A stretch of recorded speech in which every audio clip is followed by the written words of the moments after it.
Donald Trump is crushing the stock market, and all millionaires and investors are preparing for the massive opportunity. Because Trump has presented the investors with multiple great opportunities where every single time he crushed the stock market and investors bought these stocks at a very cheap price and made a lot of money when the stock market rose back again.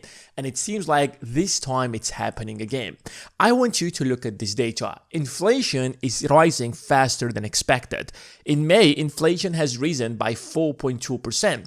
Just to let you know that last time inflation was this high was back in 2022 when the Federal Reserve had to hike the interest rates to 5.5%. Of course, inflation back in 2022 was significantly higher, and according to some people that the real inflation was actually double digits. But we're successfully heading into that direction, because if this trend is going to continue, we might also see inflation of 9% by the end of this year. But unlike 2022, this time we are artificially causing this inflation. Now, to be honest, we have also caused the inflation back in 2022 artificially. What exactly is causing such high inflation?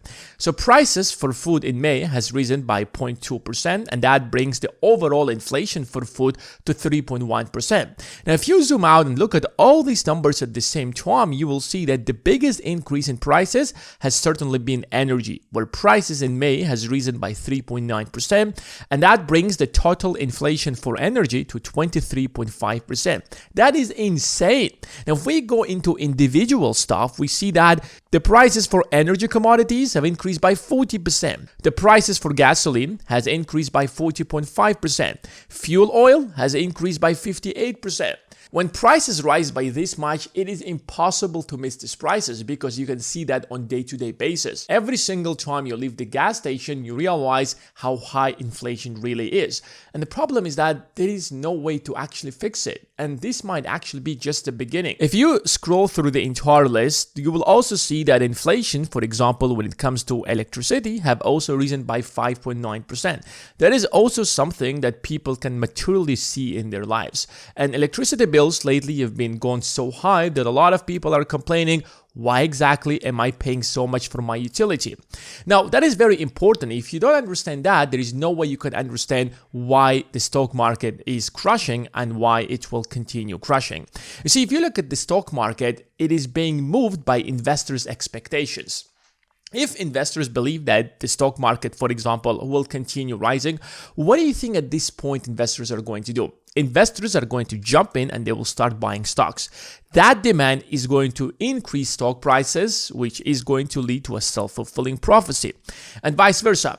If investors believe that, wait a second, there is something wrong about the market, so investors will start selling their stocks, which is going to lead to a massive crash in the stock prices. So at the end of the day, if you kind of zoom out and look overall to what's happening to the stock market, you will quickly realize that it's a self-fulfilling prophecy. The stock market will always move to the direction that investors want it to go to. Now, in theory, investors can simply continue believing that the market will continue rising in the future, so they will never sell their stocks and the market will never crash.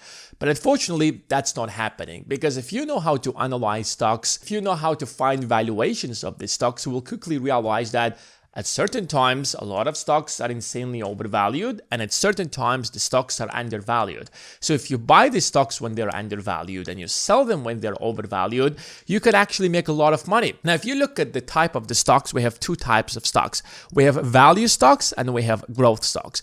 And there is a fundamental difference the way we value these stocks. When you have a value stocks, this is an established business. This is a business that has already built its infrastructure and already sells what it sells.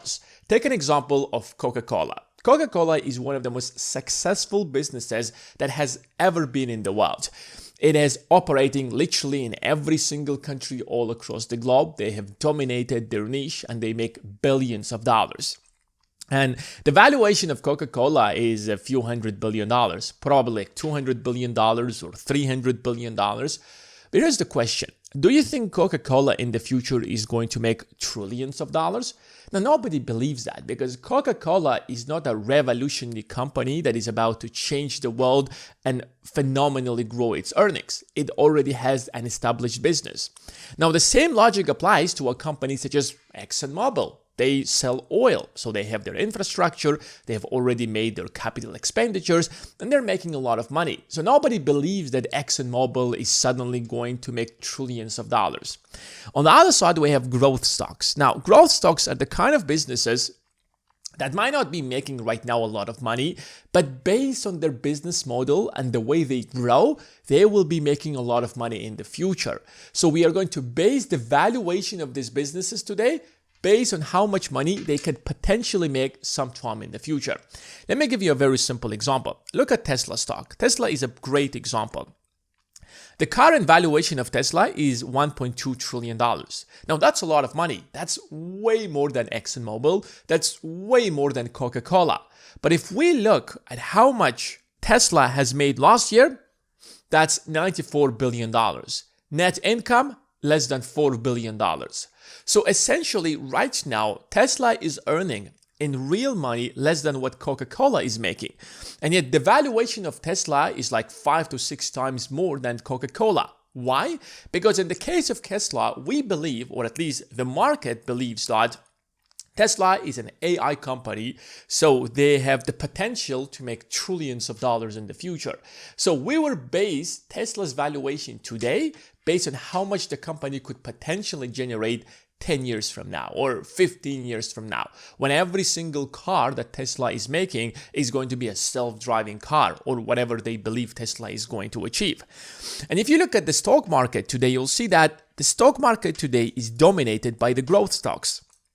I wanted to pull out the top 10 largest companies in the US, and you will see that literally every single one of them is a tech company whose valuation is based on how much the company will generate in the future. Let me give you some examples. Nvidia is making a lot of money today, but the market believes that there is going to be a lot of demand for these computer chips in the future. So the potential for Nvidia to sell trillions of dollars of computer chips is still there. So we will price that into its valuation. That's why Nvidia is worth $5 trillion, even though that it's not even generating probably like $500 billion. The total revenue for Nvidia last year was probably less than $200 billion or $250 billion. Now, the same thing we can say about Apple, Google, you name it, and all of these companies. So because all of these companies are growth stocks and the stock market is dominated by them, you have to ask yourself a very simple question. How current events are affecting their future earnings? So we talked earlier that now we have recorded the highest inflation since 2022. And that high inflation makes future earnings a lot less valuable. Let's assume that Tesla will earn $1,000 10 years from now. This is just a hypothetical example, just for you to understand the concept. Now, when inflation rises from 3% to 4%, here's the question. What happens to the real value of that $1,000 that we will earn in the future? It becomes less valuable because a dollar today worth more than a dollar tomorrow. So the higher the inflation today, the less valuable those future earnings are going to be. Which is why, assuming that nothing is changing and the valuations or the earnings are the same, the moment inflation is going to rise, on paper, all these companies are going to become less valuable. So because we have priced all of these largest companies in the stock market based on their future earnings, and based on the current higher inflation, those future earnings are less valuable. Now on paper, they're worth less. So you have investors massively selling off their tech stocks. So the higher inflation is going to rise, the less valuable these tech stocks are going to be, and the more investors are going to sell them, and the stock market is going to crash furthermore. So because of the Iran war, what we have is that inflation is rising. It has risen since the beginning of the year from 2.3% now to 4.2%. And based on the projections, this can go literally really wild. Because if the war continues, in the worst case scenario, by November of this year, we are going to see an inflation that is going to be as high as 6%. In general, that might literally be around 4.5%. But there is an opportunity or a chance that inflation might rise to almost 5%. Do you see that current Iran war that everybody knows that it's not going to stop anytime soon because we're about to make this deal God knows for how many times. Every single week or every single day, we're seeing the news that Donald Trump is like, we're about to make a deal with Iran. And the next moment, the war has restarted and they're bombing each other. So we know that a deal is not going to be made, which is why inflation is going to rise. And that's why when the market has hit all-time high just a few weeks ago, do you know what I did? I sold my stocks. I sold my tech stocks because I knew that the stock market is going to crash.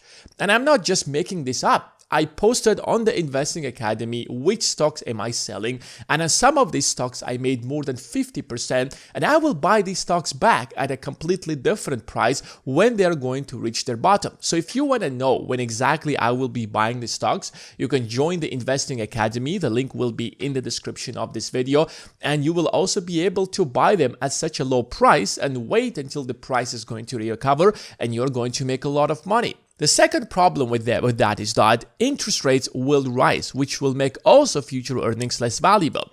So the main job of the Federal Reserve is to control inflation in the country. When inflation rises, we raise the interest rates to make the cost of capital more expensive, and that should slow down demand, and that should actually fix inflation.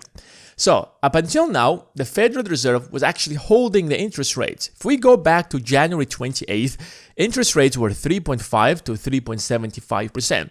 And the Federal Reserve was on track to lower down interest rates as long as inflation will come down to 2%. But they kept holding it, and that was the war between Jay Powell, who was the previous chair of the Fed, and Donald Trump, the president of the United States. So these guys were fighting a war among themselves because Jay Powell was like, I'm not going to lower down interest rates unless I have enough data that inflation has gone down. But now we have a new chair of the Fed, which is a much more person who is loyal to Donald Trump. However, inflation is rising. So the next meeting of the Fed is going to be on June 17th. And here's where the Fed has to make a decision. Are we going to raise interest rates, or are we going to lower down interest rates, or are we going to keep them the way they are?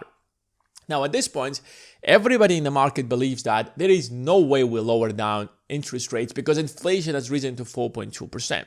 So the decision is either between keeping the rates the way they are or raising the interest rates.